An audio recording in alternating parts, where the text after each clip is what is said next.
All welcome back to my channel Jyothi Jeevanam. అందరూ ఎలా ఉన్నారు? నేనైతే చాలా బాగున్నా. మీరందరూ కూడా బాగుండాలని మనస్ఫూర్తిగా కోరుకుంటున్నా. ఇవాల్టి వీడియోలో నర్సరీలో మనం ఎక్కువ డబ్బులు వేస్ట్ చేయకుండా కొన్ని ప్లాంట్స్ ఎట్లా ప్రాపగేట్ చేసుకోవచ్చో ఈ వీడియోలో చూద్దాము. కానీ క్లైంబర్స్ కోసం చాలామంది డౌట్స్ అడుగుతున్నారు. ఆ డౌట్స్ అన్నీ కూడా ఈ వీడియోలో క్లారిఫై చేస్తాను. చాలా యూస్‌ఫుల్‌గా, ఇన్ఫర్మేటివ్‌గా ఉంటుంది. ఇలానే లైఫ్ పీస్‌ఫుల్‌గా ఉండటానికి కొన్ని టిప్స్ అయితే చెప్పేస్తాను. మన గార్డెన్‌లో వచ్చిన కాకరకాయలతో కాకరకాయ అయితే చేసేసా. చాలా టేస్టీగా ఉంది. మీరు కూడా ట్రై చేయాల్సిందే. ఇప్పుడైతే వీడియోలోకెళ్ళిపోదాము. చాలామంది ఈ ప్లాంట్ కోసం చాలా అడుగుతున్నారు డౌట్స్. ఇలానే నాకు కూడా ఈ ప్లాంట్ గురించి చాలా డౌట్స్ ఉండేవి ఇంతకుముందు. దీని నేమ్ వచ్చి తన్బర్జియా కొకేనియా అండి. అట్లాగే తన్బర్జియా మైసూరానసిస్‌కి ఏంటంటే కొంచెం యెల్లోగా ఫ్లవర్స్ వస్తాయన్నమాట టిప్స్‌లో. లేడీ షూ ప్లాంట్ అని కూడా అంటారు. అట్లానే దీన్ని మైసూర్ క్లాక్ వైన్ అని కూడా అంటారు కొన్ని ప్లేసెస్‌లో. అట్లానే స్కార్లెట్ క్లాక్ వైన్ అని కూడా పిలుస్తారనమాట. ఇన్ని నేమ్స్ ఉన్నాయి దీనికి. కానీ ఎంత బ్యూటిఫుల్‌గా ఉంటుందో మీరే చూసారు కదా! నాకు డౌట్స్ ఏమున్నాయంటే ఇది తెచ్చుకోకముందు అసలు మన హైదరాబాద్ క్లైమేట్‌లో పెరుగుతదా అని డౌట్ ఉండేది. బట్ శుభ్రంగా గ్రో అవుతుందండి. పువ్వులు కూడా వస్తున్నాయి. పువ్వులొచ్చే వరకు నేను అప్డేట్ ఇవ్వకూడదని చెప్పి నేనెప్పుడూ ఈ వీడియో షూట్ చేయలేదు. ఎందుకంటే నాకే క్లారిటీ లేకుండా నేను చెప్తే బాగోదని చెప్పి వెయిట్ చేశాను. ఆగస్ట్‌లో బడ్డింగ్ స్టార్ట్ అయ్యి అక్టోబర్‌లో అట్లాగా పువ్వులొస్తాయండి. అక్టోబర్ నుంచి మనకి ఫెబ్ వరకు గూడా పువ్వులు వస్తూనే ఉంటాయన్నమాట అట్లాగా కొమ్మ కొమ్మకి. అండ్ ఆ పువ్వులయిపోయిన తర్వాత మనం ప్రూన్ చేయాలి. లైట్ ప్రూన్ చేయాలి. హార్డ్ ప్రూన్ అయితే చేయకూడదు. అండ్ మార్నింగ్ చాలా పీస్‌ఫుల్‌గా ఉంది. నైట్ వర్షం పడింది. మార్నింగ్ క్లైమేట్ చాలా ఆసమ్‌గా ఉంది. నేను బ్యాక్‌గ్రౌండ్ నాయిసెస్ రిమూవ్ చేయను. ఇక్కడ చాలా బావుంటది వినండి.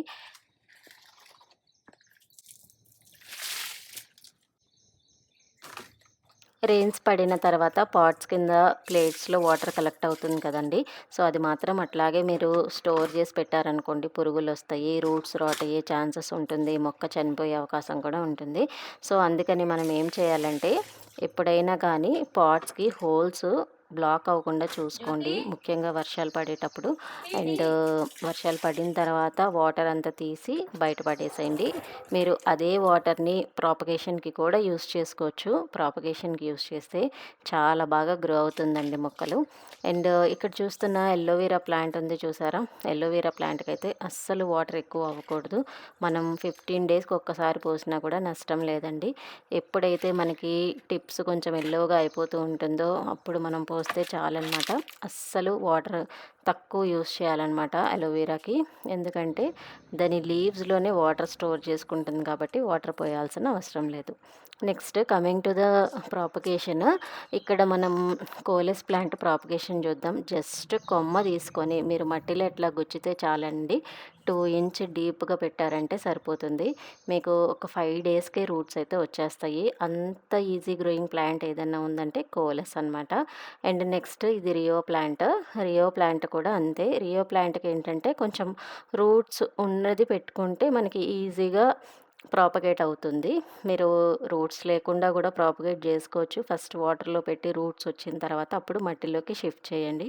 అప్పుడు మనకి సక్సెస్ రేట్ అనేది ఎక్కువ ఉంటుంది. నెక్స్ట్ ఇది టియా ప్లాంట్. టియా ప్లాంట్ కూడా చాలా ఈజీ గ్రోయింగ్ ప్లాంట్ అండి. ఇక్కడ మనం 45 డిగ్రీస్‌లో కట్ చేసుకొని పెట్టుకోవాలనమాట. స్ట్రెయిట్ కట్ చేయకండి. 45 డిగ్రీస్ అంటే కొంచెం స్లాంట్‌గా చేయండి. స్లాంట్‌గా చేసి మనం మట్టిలో గుచ్చేటప్పుడు కూడా కొంచెం సైడ్‌కి పెట్టామనుకోండి అప్పుడు ఫాస్ట్‌గా రూట్స్ డెవలప్ అవుతదనమాట. ఇది ప్రాపగేషన్ టిప్ అండి. ఎప్పుడైనా కానీ మీరు స్లాంట్‌గా పెట్టుకుంటే ఫాస్ట్‌గా మనకి రూట్స్ అనేవి డెవలప్ అవుతుంది. రూటింగ్ హార్మోన్ ఏమైనా కావాలా అని చెప్పి డౌట్ వస్తుంది. రూటింగ్ హార్మోన్ ఏం అవసరం లేదండి. మీరు చూస్తున్నారు కదా! డైరెక్ట్ మట్టిలో గుచ్చానంతే. హౌస్ ప్లాంట్స్‌కి, బోగెన్‌విల్లాకి అట్లాంటి వాటికి మనకి రూటింగ్ హార్మోన్ కావాలేమో కానీ వీటికైతే అవసరం లేదు. మనం డైరెక్ట్‌గానే గుచ్చేసుకోవటమే. ఇవన్నీ ఏంటంటే మనకి పెద్దగా మెయింటెనెన్స్ లేని ప్లాంట్స్ అండి. ఇప్పుడు నేను చూపించేవన్నీ కూడా. ఫస్ట్ చూపించే ప్లాంట్ ఇది ఫిలడాండియన్ ప్లాంట్ అండి. యాక్చువల్‌గా ఇది మెయింటెనెన్స్‌కొచ్చింది అంటే ఇది మనకి ఆకులన్నీ కూడా ముందుకు పడిపోతుందనమాట. సో, మనం ఒక మాస్టిక్ అయితే కట్టుకోవాలి దీనికి. ఎందుకంటే రూట్స్ అనేవి మనకి పైకి అట్లా పట్టుకొని వెళ్తూ ఉంటదనమాట మాస్టిక్‌కి. సో, మనం ఎప్పుడైతే స్టిక్ తడిపామో అప్పుడు రూట్స్ కూడా మనకి తడిసి ఆకులనేవి ఫ్రెష్‌గా ఉంటది. సో, అది ముందుకు పడిపోతే అవన్నీ కూడా నీట్‌గా కడుతున్నా. యాక్చువల్‌గా ఇది హోమ్ ఎంట్రన్స్‌లో అటు ఇటు అయితే పెట్టాను. ఇది కూడా ప్రాపగేషన్ చాలా ఈజీ అండ్ వాటర్‌లో కూడా కూడా గ్రో అవుతుంది ఇది. సో, మనం ఇంట్లో కూడా మనం పెట్టుకోవచ్చు, లేదంటే అవుట్‌డోర్‌లో కూడా పెట్టుకోవచ్చు. చూసారా లీవ్స్ ఎంత షైన్ అవుతున్నాయో, మనం మెయింటైన్ చేసే విధానాన్ని బట్టి మన ప్లాంట్స్ అనేవి హెల్తీగా ఉంటుందా లేదా అనేది మనం చెక్ చేసుకోవచ్చు. అండ్ 2 ప్లాంట్స్ ఉన్నాయని చెప్పాను కదా! అటొకటి, ఇటొకటి. సో, 2 ప్లాంట్స్ కూడా అట్లాగా ఆకులన్నీ ముందుకు పడిపోతున్నాయండి. సో, మాస్ స్టిక్‌కి రూట్స్ మనం అంటేలాగా పెట్టుకున్నామనుకోండి, లీవ్స్ హెల్తీగా ఉంటుంది. సో, అది రీజన్ అనమాట. సో, మాస్ స్టిక్‌కి ప్లాంట్స్ పెట్టుకునేవి ఏవైతే ఉందో లైక్ ఫిలడాండ్రన్ కానీ, మాన్స్టెరా గానీ, మనీ ప్లాంట్ గానీ, సో, ఇవన్నీ ఏంటంటే రూట్స్ అనేవి మాస్ స్టిక్‌కి మనం అతుక్కునేలాగా ఎప్పటికప్పుడు కట్టుకుంటూ ఉండాలి. అప్పుడు హెల్తీగా ఉంటుంది గ్రోత్ అని. నెక్స్ట్ ఈ ప్లాంట్ వచ్చి ఎరీలియా ప్లాంట్ అండి. ఇది కూడా చాలా ఈజీ అనమాట ప్రాపగేషను. నేను ఇంతకుముందు వీడియోస్‌లో కూడా షేర్ చేశాను ప్రాపగేషన్ ఎట్లా చేయాలి అని. సేమ్ ఇంతకుముందు టియా ప్లాంట్ ఎట్లా చేసామో అట్లానే ఇది కూడా. సో, నేను ఇదైతే చూపించట్లేదు మీకు. సో, మనకి ఇది కూడా ఏంటంటే ముందుకు పడిపోతుందని జస్ట్ మెయింటెనెన్స్ ఉంది దీనికి కూడా. సో, అది కర్ర పెట్టేసేసి దగ్గరికి కట్టేస్తున్నాను. సో, ఎరీలియా ప్లాంట్ కూడా మనం ప్రాపగేట్ చేసేటప్పుడు 45 డిగ్రీస్ యాంగిల్‌లో కట్ చేసుకొని, మీరు గుచ్చేటప్పుడు కూడా కొంచెం స్లాంట్‌గా పెట్టుకున్నారనుకోండి, ఫాస్ట్ రూటింగ్ అయితే వచ్చేస్తుంది. అండ్ మీరు ఎన్ని మొక్కలైనా చేసుకోవచ్చండి. ఎరీలియా ప్లాంట్స్, టియా plants, coleus, money plant, peperomia కొంచెం టఫ్‌గా ఉంటది. ప్లస్ టైం ఎక్కువ పడతది. నేను చూపిస్తాను పెప్పరోమియా కూడా ఎట్లా ఉంటది ఏంటి అని చెప్పి. అది సక్యులెంట్ వెరైటీ అనమాట. ఎరీలియా పక్కనున్న ప్లాంట్ చూసారా? అది కూడా ప్రాపగేట్ చేసిన ప్లాంటే కోలస్. మనకి 1 ½ మంత్‌లో అంత గ్రోత్ అయిపోయింది. అండ్ మీరు అస్సలు నర్సరీస్‌లో కొనకండి కోలస్ ప్లాంట్స్. జస్ట్ చిన్న స్టెమ్ పట్టుకొనొస్తే చాలనమాట ఎవరి దగ్గరన్నా దొరికితే. రెయిన్ వాటర్ కలెక్ట్ అయింది కదండీ! సో, రెయిన్ వాటర్ కలెక్ట్ చేసిన ట్రేస్ నుంచి అన్నీ తీసుకొని, సో, ఈ ప్రాపగేషన్‌కి అయితే యూజ్ చేస్తున్నాను. రెయిన్ వాటర్ యూజ్ చేయడం వల్ల ఫాస్ట్‌గా మనకి రూట్స్ అయితే డెవలప్ అవుతాయి. ఎందుకంటే రెయిన్ వాటర్‌లో మనకి కావాల్సిన మినరల్స్ కానీ, న్యూట్రియంట్స్ కానీ అన్నీ ఉంటాయన్నమాట ప్రాపగేషన్‌కి కావాల్సినవి. సో, అందుకనే రెయిన్ వాటర్ యూజ్ చేసినప్పుడు మనకి ఫాస్ట్‌గా రూట్స్ డెవలప్ అవుతాయి. అందుకనే మనకి మందారాలు అంట్లు కట్టినప్పుడు కూడా ఎక్కువ మనకి రెయినీ సీజన్‌లోనే పెడుతూ ఉంటారు. మందారాలనే కాదు, ఏ కొమ్మ మీరు ప్రాపగేట్ చేయాలన్నా కూడా rainy season best season to propagate అండి. అండ్ ఇక్కడ ఒక మనీ ప్లాంట్ అయితే పెట్టేశాను. అండ్ పెప్పరోమియా ప్లాంట్ అని చెప్పాను కదా ఇందాక.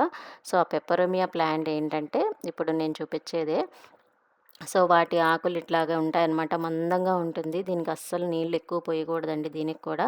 బాగా ఎండిపోయిన తర్వాత మాత్రమే పొయ్యాలన్నమాట. అండ్ ఇది కూడా ఈజీయే. ఇట్లా కొమ్మ గుచ్చగానే వచ్చేస్తుంది. కానీ చాలా టైం అయితే పడుతుంది. వెయిట్ చేయాలి పేషెన్స్‌గా. సో, కానీ ఇది కాస్ట్ కూడా ఎక్కువండి పెప్పరోమియా ప్లాంట్. మేబీ మనకేంటంటే స్లో గ్రోత్ ఉంటది కాబట్టి అనుకుంటా కాస్ట్ కూడా ఎక్కువుంటుంది. అండ్ చాలామంది థర్బర్జియా కొకేనియా అండ్ మధుమాలతి పాట్స్‌లో పెట్టచ్చా అని చెప్పి క్వెషన్స్ అడుగుతున్నారు. అయితే మధుమాలతి అయినా, థర్బర్జియా అయినా, ఇంకే క్లైంబర్ అయినా కూడా భూమిలో పెరిగినట్టు ప్లాట్స్‌లో అయితే పెరగదు. మనం చాలా కేర్‌ఫుల్‌గా మనం వాటిని పెంచాలన్నమాట. ఇప్పుడు మినిమము 16-24 ఇంచ్ పాట్స్ అంతకన్నా ఎక్కువ ఉంటేనే బెటర్. ఎందుకు అనంటే రూట్ బౌండ్ అయిపోతూ ఉంటుంది. ఇంకా మధుమాలతి, థర్బర్జియా కొకేనియా అయితే చాలా ఫాస్ట్ ర్యాపిడ్ గ్రోత్ ఉంటుందండి. సో, మీరు ఎప్పటికప్పుడు ఫ్లవర్స్ అయిపోయిన తర్వాత ప్రూన్ చేసుకుంటూ 15 డేస్‌కి ఒకసారి వర్మీ కంపోస్ట్ అనేది ఇస్తూ ఉండి, మనం కొంచెం రూట్ బౌండ్ అయిన తర్వాత పెద్ద పాట్స్‌లోకి షిఫ్ట్ చేసుకుంటూ ఉంటే అప్పుడు మనం పాట్స్‌లో కూడా గ్రో చేసుకోవచ్చు. బట్ ఇంత ఫ్లవరింగ్ అనేది ఎక్స్‌పెక్ట్ చేయకండి. ఎంతైనా భూమిలో ఉండేదానికిను, పాట్స్‌లో ఉండేదానికి డిఫరెన్స్ ఉంటుంది.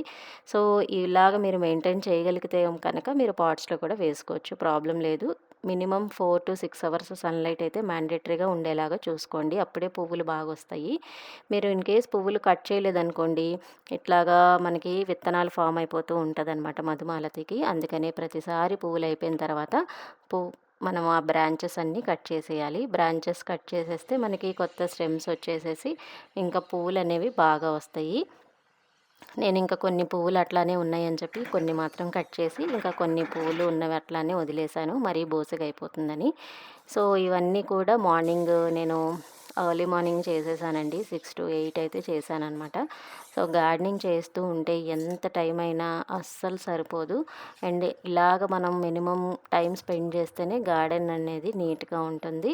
అండ్ మనము నర్సరీస్‌లో గూడా ఎక్కువ ఎక్కువ మనీ పెట్టాల్సిన అవసరం ఉండదు. నెక్స్ట్ మీకు గుర్తుందో లేదో యాక్చువల్‌గా ఈ స్పేస్ మొత్తము గ్రాస్ ఉండేదండి. సో, గ్రాస్ మొత్తము ఏమైందంటే ఎండ తగలక యెల్లోగా అయిపోయిందనమాట. సో, ఈ ప్లేస్‌లో ఆల్టర్‌నేంతరా పర్పుల్ అనేది యూజ్ చేసి ఇక్కడ కూడా ప్లాంట్స్ అయితే గ్రో చేశాను. బార్డర్‌లా ఇచ్చేసాననమాట.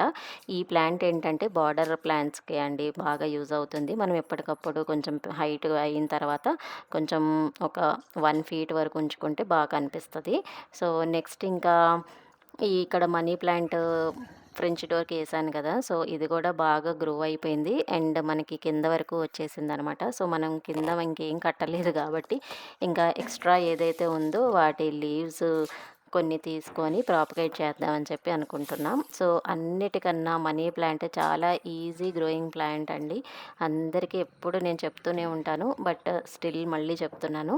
సో, మీరు ఇండోర్స్‌లో అయినా, అవుట్‌డోర్స్‌లో అయినా చాలా ఈజీగా గ్రో చేసుకునేది ఏదైనా ఉంది అనంటే అది మనీ ప్లాంట్. వాటర్‌లో గ్రో చేసుకోవచ్చు అండ్ పాట్స్‌లో కూడా గ్రో చేసుకోవచ్చు. ఇది కూడా అంతే అండి. టూ మచ్ ఆఫ్ వాటర్ ఇవ్వకూడదు. బాగా ఎండిపోయిన తర్వాత అప్పుడు నీళ్లు కొట్టండి. మీరు 4, 5 డేస్‌కి ఒక్కసారి పోసినా కూడా ప్రాబ్లమ్ లేదనమాట. అండ్ ప్రాపగేట్ చేసేటప్పుడు మీరు చూడండి, అబ్జర్వ్ చేయండి. నేను రూట్స్ ఎట్లా పెడుతున్నాను ఏంటి అని చెప్పి. మీరు ఇట్లా స్ట్రైట్‌గా పెట్టేదానికంటే కూడా నేను ఇప్పుడు చూసారా? ఇక్కడ మనం ఇట్లాగా ఒక లైన్‌లా గీసుకొని మనం పడుకోబెట్టినట్టు పెట్టామనుకోండి ఫాస్ట్ ప్రాపగేషన్ అయితే అవుతుంది మనీ ప్లాంట్‌కి. లేదు మేము కొంచెం టఫ్ ఉంది మాకు మనీ ప్లాంట్ ప్రాపగేషన్ అంటే ఫస్ట్ వాటర్‌లో వేసుకొని, వాటర్‌లో రూట్స్ వచ్చిన తర్వాత మీరు డే విడిచి డే అట్లాగా ఒక 15 డేస్ మార్చారనుకోండి రూట్స్ వచ్చేస్తే, రూట్స్ వచ్చిన తర్వాత సాయిల్‌లో పెట్టుకుంటే సక్సెస్ రేట్ 100% ఉంటుంది. అండ్ ఇక్కడ చూపిస్తున్న ప్లాంట్ పర్పుల్ వాఫిల్ ప్లాంట్ అండి. ఇది ఎప్పుడూ మీకు చెప్తూనే ఉన్నాను. మళ్ళా చెప్తున్నాను కొత్తగా ఛానల్ చూసే వాళ్ళకి. ఇది కూడా మనీ ప్లాంట్ లాగే గ్రో చేసుకోవటం అనమాట. సేమ్ కాకపోతే దీనికి మనకి రూట్స్‌తో పాటు తీసుకున్నామనుకోండి, మనం చక్కగా ఈజీగా మనకి ప్రాపగేషన్ అయితే అయిపోతుంది. అండ్ దీనికి ఎక్కువ వాటర్ పడుతుందండి. వాటర్ ఎక్కువ వేస్తూ ఉండాలి. మనీ ప్లాంట్ లాగా కాదనమాట. వాటరింగ్ మాత్రం కొంచెం ఎక్కువ చేయాలి. మనీ ప్లాంట్‌కి ఏంటంటే మనం 5 డేస్‌కి ఒకసారి పోసినా సరిపోతుంది. ఇక్కడ చూపించే ఫిడిల్ ఫ్లిగ్ ప్లాంట్‌లో నేను సైడ్ మట్టి కనిపిస్తుందని చెప్పి ఇంకా ఈ పర్పుల్ వాఫిల్ ప్లాంట్ ప్రాపగేషన్ చేసేద్దాం అనుకుంటున్నాను. సో, మట్టి టైట్‌గా ఉందండి. సో, ఇట్లా లూజ్ చేయడం వల్ల ఏరేషన్ అనేది బావుంటుంది. సో, మట్టి కూడా బాగా దిగిపోయినట్టు అనిపిస్తుంది. కొంచెం న్యూ సాయిల్ కూడా యాడ్ చేసుకుంటాను. యాక్చువల్‌గా రీసెంట్‌గా నేను మట్టి ఆన్‌లైన్‌లో తెప్పించానండి అమెజాన్‌లో. సాయిల్ బాగా అనిపిస్తుంది అది. అంటే కొంచెం లైట్ వెయిట్ ఉంది అండ్ చాలా పట్టుకుంటే కూడా స్మూత్‌గా అనిపిస్తుంది. సో, ఇది నచ్చింది. కొంచెం కాస్టే ఉంది. అంటే మనం చేసేదానికిను, వాళ్ళు పెట్టేదానికి కొంచెం కాస్ట్ అయితే వేరియేషన్ ఉంది. But okay. అంటే పాట్స్ వరకు ఎవరైనా ఇండోర్స్‌లో వాటిల్లో వాడుకోవాలంటే కూడా వాడుకోవచ్చు. లింక్ కావాలంటే నేను లింక్ షేర్ చేస్తా. ఎవరికైనా కావాలంటే కామెంట్ చేయండి. అండ్ ఎప్పటికప్పుడు నేను చిన్న చిన్నగా ప్రాపగేట్ చేస్తూనే ఉంటానండి. సో, చిన్న చిన్న పాట్స్ ఏమైనా నర్సరీ పాట్స్ ఉన్నాయనుకోండి, అవి చేస్తూనే ఉంటాను. ఈ పెద్ద పాట్స్‌లో ఇలాగ స్పేషియస్‌గా ఉన్న వాటిల్లో పక్క పక్కన పెట్టేస్తాననమాట. నెక్స్ట్ ఇక్కడ చూస్తున్న సింగిల్ పెటల్ పొట్టలక ఇది 9:00 ఫ్లవర్స్ అంటారు. కొంతమంది 10:00 ఫ్లవర్స్ అంటారు. ఇది చాలా బావుంటదండి. అసలు మనం ఎక్కువ కష్టపడాల్సిన అవసరమే లేదు. జస్ట్ చిన్న కొమ్మ ఎక్కడైనా దొరికితే మీరు తెచ్చుకొని ఇట్లా మట్టిలో గుచ్చండి అంతే. దానంతటికి అదే చక్కగా అల్లుకుంటుంది. అండ్ దీనికి ఏం మెయింటెనెన్స్ అవసరం లేదు. కాకపోతే సన్ బాగుండాలి. అప్పుడు బాగా వస్తాయన్నమాట ఫ్లవర్స్. సో, ఇది కూడా మనం సమ్మర్‌లో అయితే ఇంకా వస్తాయండి. ఇప్పుడు కూడా యాక్చువల్‌గా బానే ఉంది. ఎందుకంటే కొంచెం అప్పుడప్పుడు ఎండలొస్తున్నాయి కాబట్టి, సో, బానే అనిపిస్తుంది. నాకైతే ఫుల్ ఫ్లవరింగ్‌తో ఉంది. చూసారు కదా ఇప్పుడు ఇందాక పాట్‌లో. సో, ఎక్కడైనా మీకు పాట్‌లో చుట్టూతా మీకు స్పేస్ ఉంటే గనక అట్లాంటి ప్లేసెస్‌లో వేసుకుంటే పైన ఫ్లవర్స్ రాకపోయినా కిందయితే బంచ్‌లా కనిపిస్తది. అండ్ ఆ రోజు గార్డెనింగ్ చేస్తుంటే ఈ బర్డ్ వచ్చి భలే సౌండ్ చేసిందండి. చాలా హ్యాపీగా అనిపించింది. అండ్ మన మధుమాలతి దగ్గర షార్ట్స్‌లో నేను పోస్ట్ చేశాను. బర్డ్స్ టెస్ట్ పెట్టింది అని చెప్పి. సో, ఒకటైతే హ్యాచ్ అయినట్టుంది. ఒక బేబీ ఉంది. అయితే వాళ్ళ మదరు, ఫాదర్ చూసారా అలా చూస్తూనే ఉందనమాట. నేనేంటి వీడియోలు తీస్తున్నానన్నట్టు. అండ్ హ్మ్. ఈ మీకు ఈ విషయం గురించి చెప్పాలి. ఇక్కడ గొంగళి పురుగు చూసారా? సో, గొంగళి పురుగు కూడా వర్షాకాలం వస్తే వస్తూ ఉంటది. మనం జాగ్రత్తగా ఉండాలి గార్డెన్స్ ఉండేటప్పుడు. మనం దాన్ని స్టార్టింగ్‌లో కంట్రోల్ చేయకపోతే మాత్రం చాలా ఇబ్బందయిపోతది. ఇంకా పిల్లలు పెట్టేసిందంటే ఇంకా తట్టుకోలేము వాటి దాటి. ఇందాక చెప్పాను గదా! పీస్‌ఫుల్‌గా ఉండటానికి కొన్ని టిప్స్ అని చెప్పి. అయితే నేను పీస్‌ఫుల్‌గా ఉండటానికి ఏం చేస్తూ ఉంటానంటే, గార్డెనింగు, పెట్స్ ఇవి ఓకే. బట్ కొన్ని కొన్ని సార్లు కొంచెం బోరింగ్‌గా అట్లా అనిపిస్తూ ఉంటది కదా! సో, మీ ఫేవరెట్ హాబీ ఏదైనా ఉంది అనంటే వాటితో ఎక్కువ టైమ్ స్పెండ్ చేయండి. యాక్చువల్‌గా నాకు ముగ్గులంటే ఇష్టం అనమాట. సో, ఇంకా మెలుగుల ముగ్గులంటే ఇంకా ఇష్టం. కాకపోతే నాకు రావు. ఎప్పుడు 7-1, 9-1 తప్పితే ఇంకా కొంచెం పెద్ద ముగ్గులు ట్రై చేయలేదు. అయితే రీసెంట్‌గా నేను ఒక బుక్ పెట్టుకొని ఇంకా ఒక్కొక్క ముగ్గు నేర్చుకుంటున్నాను. 11-1, 30-1 రేంజ్ ముగ్గులైతే నేర్చుకుంటున్నాను. అండ్ ఇంటి ముందు గూడా వేసుకోవచ్చు కదా! వచ్చేది శ్రావణ మాసము. ఇంకా సరే అని చెప్పి ఇంకా మెలుకుల ముగ్గులన్నీ నేర్చుకుందాము. అండ్ బార్డర్స్ కూడా మెలుకలతో వేస్తే చాలా బావుంటది. నాకైతే చాలా ఇష్టం అండి మెలుకల ముగ్గులు. అండ్ మనకి అది వేస్తున్నప్పుడు కూడా కొంచెం థెరపెటిక్‌గా అనిపిస్తది నాకు. ఎందుకు అనంటే మనం కాన్సంట్రేట్ చేసి చేయాలి కదా అది. లేకపోతే ఎక్కడో ఒక చోట మిస్టేక్ అయిపోతూ ఉంటుంది. అండ్ మా వాడు నేను ముగ్గులేస్తున్నప్పుడు అట్లాగా సౌండ్‌లు చేస్తానే ఉన్నాడనమాట. ఎప్పుడెప్పుడు లోపలికొచ్చి నన్ను రిలీజ్ చేస్తావు అన్నట్టు. అండ్ ముగ్గులు అయిపోయింది. ఇంకా మీరు కూడా ఏదైనా పీస్ ఆఫ్ మైండ్ ఉండాలి అంటే మనకిష్టమైన హాబీస్ మీద కాన్సంట్రేట్ జేయండి. ఫోన్స్ ఎక్కువ అవాయిడ్ చేయండి. అండ్ మాట్లాడడం కూడా కొంచెం తగ్గించండి. ఎంతవరకు మాట్లాడాలో అంతవరకు మాట్లాడితే బెటర్ అనమాట. ఎవరితోనైనా టూ మచ్ ఆఫ్ కాంటాక్ట్ అంత మంచిది కాదు. ఒక్కొక్కళ్ళకి ఒక్కొక్క పాయింట్ ఆఫ్ ఇంట్రెస్ట్ ఉంటుందండి. కొంతమందికి దేవుడికి దగ్గరగా ఉండటం ఇష్టం. లైక్ పూజలు ఎక్కువ చేస్తూ ఉంటారు. కొంతమందికి బయట ట్రావెలింగ్ ఎక్కువ ఇష్టము. అండ్ మీకు ఎటువంటి హాబీస్ అయితే ఇంట్రెస్ట్ ఉంటుందో అవన్నీ చేసుకోండి.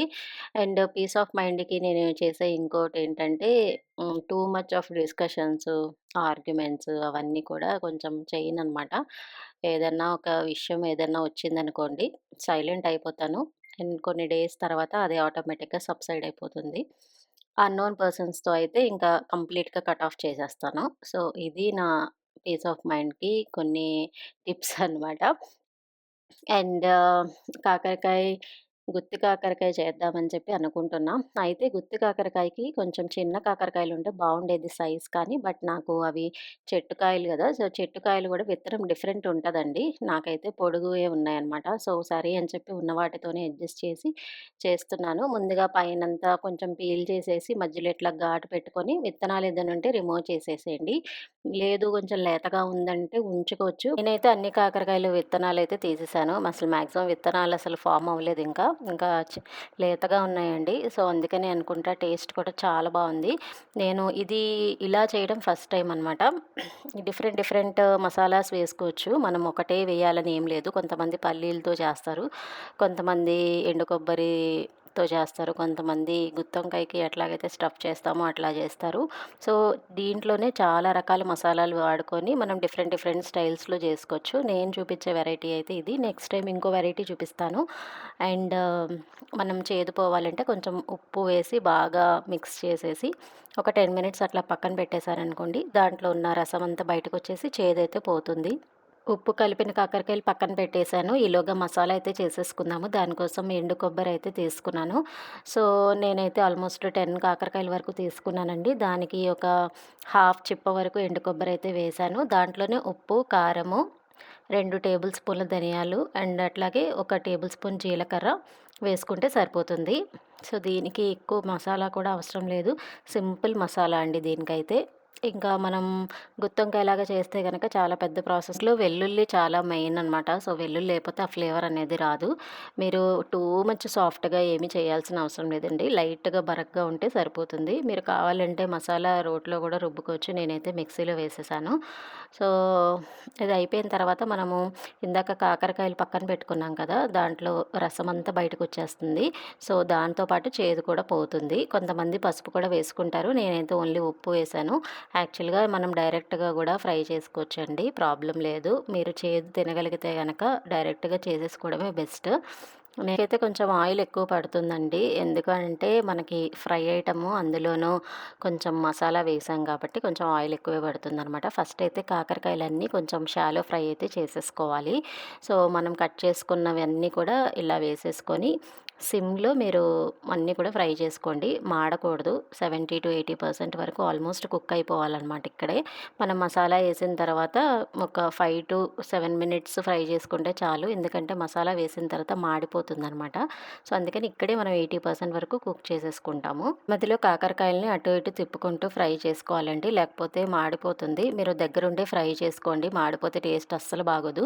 మనకి 80% కుక్ అయిన తర్వాత ఆయిల్ నుంచి రిమూవ్ చేసేసుకొని, తర్వాత ఇందాక మనం మసాలా రుబ్బి పెట్టుకున్నాం కదా! సో, దాన్ని ఆ పౌడర్‌ని దీంట్లో అయితే స్టఫ్ చేసుకొని మళ్ళా ఒక చెప్పాను కదా! 5-7 మినిట్స్ అయితే ఫ్రై చేసుకోవాలి.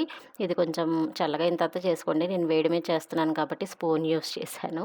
సో, ఫస్ట్ అంతా స్పూన్ యూజ్ చేశాను. దాని తర్వాత చేసేంత కంఫర్ట్ దేనితోనూ రాదు కదా! తర్వాత ఇంకా చేత్తో అంతా మసాలా స్టఫ్ చేసేసి ఇంకా ఫ్రై అయితే చేసేసాను. సో, ఇది చాలా సింపుల్, చాలా టేస్టీ అయిన ఫ్రై అండి. మీరైతే ఖచ్చితంగా ట్రై చేసి ఎట్లా ఉందో నాకైతే కామెంట్స్‌లో షేర్ చేయండి. అండ్ నా రెసిపీస్ అసలు మీరు ట్రై చేస్తారా? ఎందుకంటే ఎక్కువ నేను గార్డెన్ వీడియోస్ చేస్తూ ఉంటాను. మధ్య మధ్యలో ఈ వంటలు కూడా చేస్తూ ఉంటాను. బట్ రీచ్ అయితే ఎక్కువ వెళ్ళదు. ఎందుకో తెలీదు.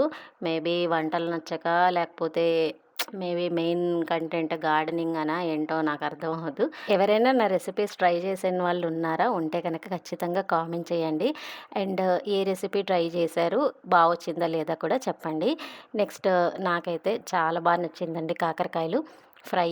ఈ మసాలాతో అయితే ఫస్ట్ టైం ట్రై చేస్తున్నాను. సో, సూపర్ హిట్ అయింది. నెక్స్ట్ టైం నుంచి ఇట్లాగే చేసుకోవాలి అని అనిపించింది. నెక్స్ట్ ఇంకా లంచ్ అయితే చేసేసాను. So, yeah! ఇదండి ఇవాల్టి వీడియో. హోప్ మీ అందరికీ నచ్చిందనుకుంటున్నాను. నచ్చితే please do like, share and subscribe. అట్లాగే కామెంట్ కూడా చేసేయండి. మరిన్ని ఇంట్రెస్టింగ్ వీడియోస్ కోసం జ్యోతి జీవనాన్ని ఫాలో అయిపోండి. Thanks for watching my channel. Bye. Have a nice day.